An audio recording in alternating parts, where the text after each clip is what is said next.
I'd like to talk about software. I know a little bit about software because I've been a software e-commerce developer designer for the past 20 years of my life. Um, I worked at Microsoft over 10 years. I worked for EA Sports or Sierra. It's a gaming company. I worked for them in the 90s and tell my age, I guess, a little bit, but that's okay. I don't care because software is very unreliable. I've done a lot of, like I said, I've done software design. I can tell you that the customer relationship management tool inside of Microsoft had tons of errors and issues on its own. I know that our reporting systems and our tools that we used inside of Microsoft, and we used a variety of tools. So we used WebTrends, Omniture, which is now Adobe, Analytics, Google Analytics. We used our own inside system to pull data from and put it through a tool by ComScore that ComScore made. And I worked with a lot of those tools. I worked with a lot of the teams that used a variety of different reporting tools. They're all software, right? And they all have huge errors. I mean, our reports would vary, the numbers would vary so drastically. So we would maybe look at visitors to a page, and one tool like Google Analytics would report potentially 100,000 visitors, that day. And the other tool would say, no, there's only 50,000 visitors. And so there was things like that that happened constantly all the time. And it still does. Anybody in technology, and especially in analytics and research, those, the numbers will change depending on the tool you're using, depending on how everything is tagged in the code. There's so many things that can go wrong, and then not to mention the hacking.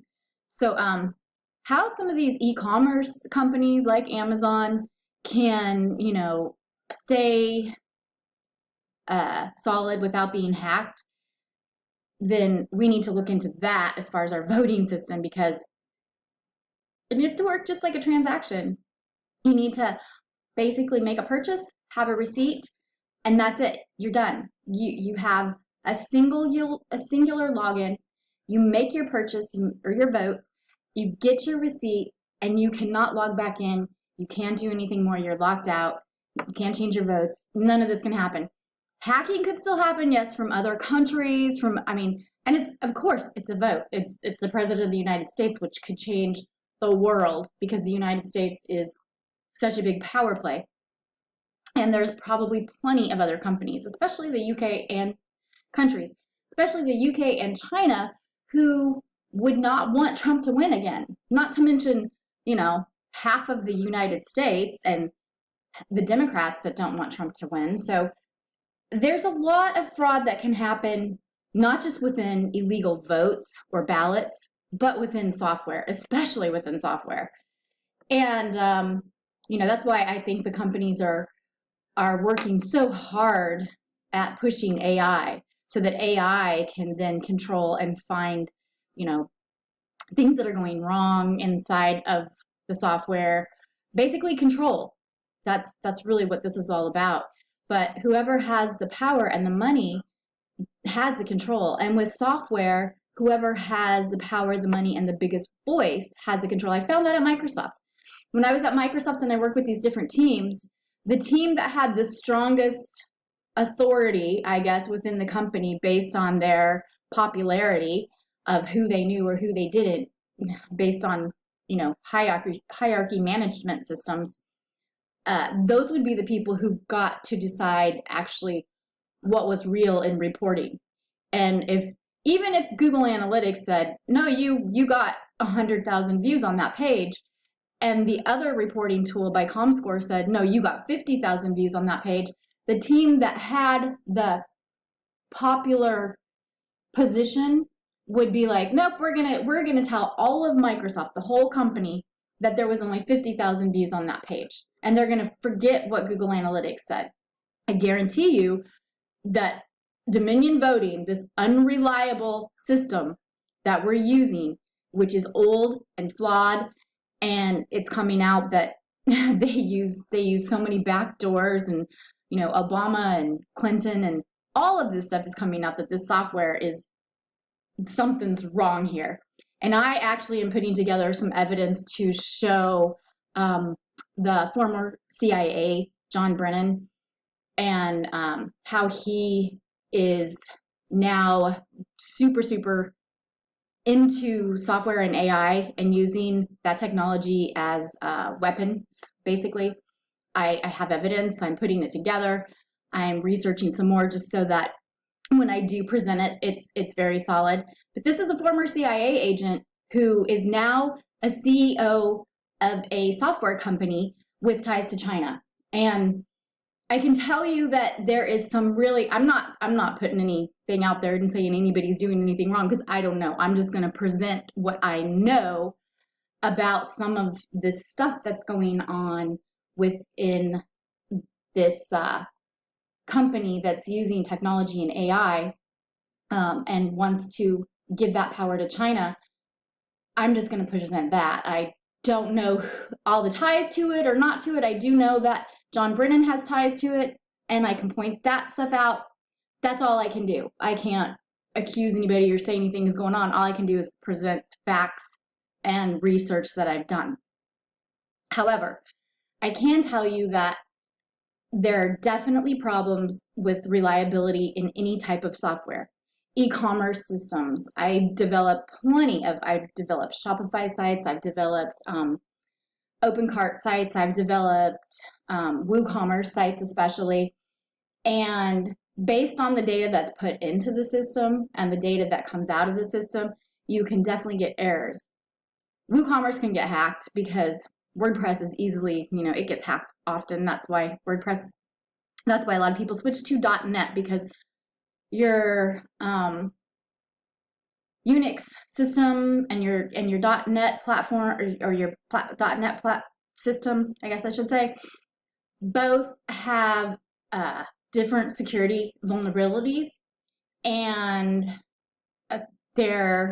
I believe in a lot of companies, this is why they go and use .NET as their servers, because they're concerned about the Unix and the hacking ability that seems to be a little easier in the back door through a Unix server than it does through a .NET server. So I'm not a big server person. I don't know a ton about servers. I use cPanel and WooCommerce and WordPress mostly.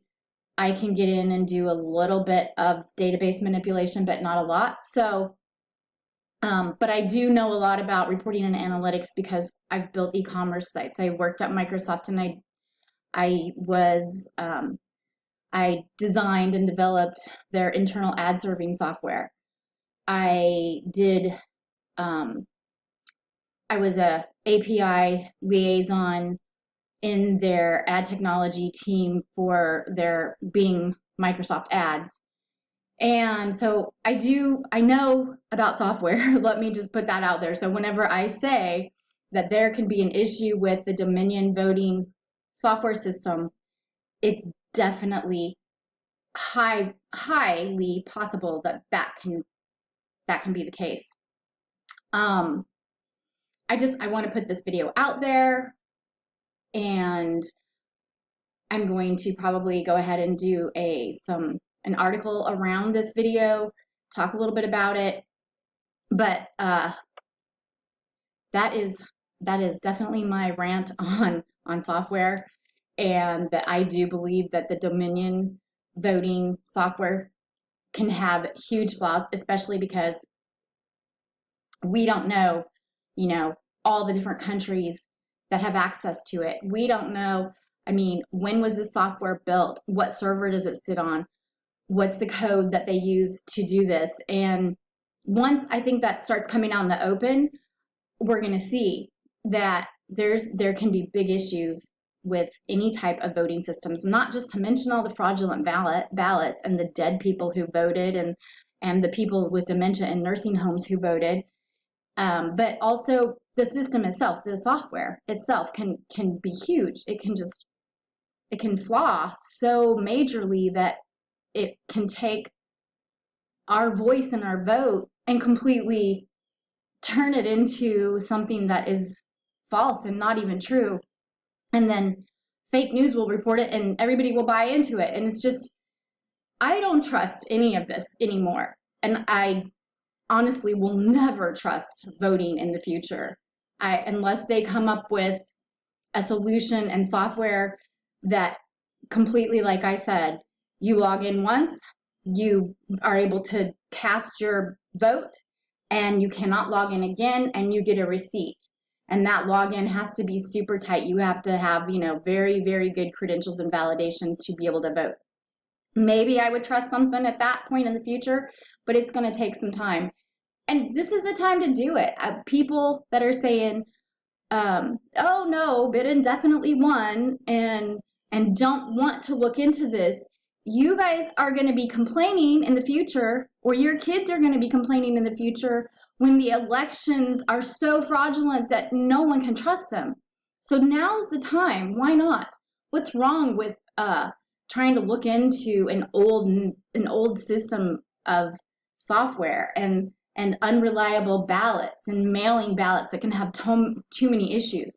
What's wrong with trying to create a new system and new technology that will help us feel secure with when we vote, we voted, and we feel confident that our vote was actually real and worked and our voices were heard?